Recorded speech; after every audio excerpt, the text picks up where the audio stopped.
we look at what's happened in the last 18 months, we've seen a pandemic that shut down the world, one small virus. But we've found, through enormous commitment of energy, expertise and resources, a solution to that in the form of a vaccine program which is rolling out and in form of the public health responses that have occurred through 2020. And Australia has been extraordinarily successful at that. We've been motivated, we've committed expertise, and we've seen that expertise guide public policy. That same formula can work when it comes to climate change. The evidence is clear, the things that we can do are clear, and now the challenge is for us to do it, to be motivated enough to put those policies into practice, to reduce the emissions that are contributing to climate change and help this planet repair.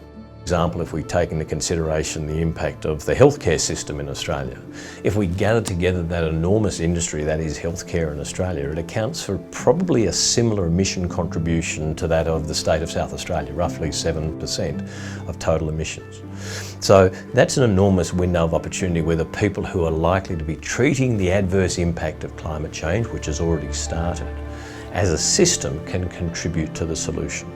So there's a lot of fundamentally important choices that each of those individual institutions need to make to ensure they reduce their footprint, to ensure that the future of the planet and the people on it they're meant to be serving actually do have a future. PHAA has always been established to prosecute public health policies, and that is to influence governments at state, local and national level to operate policies and practices through the powers they have to influence outcomes for people.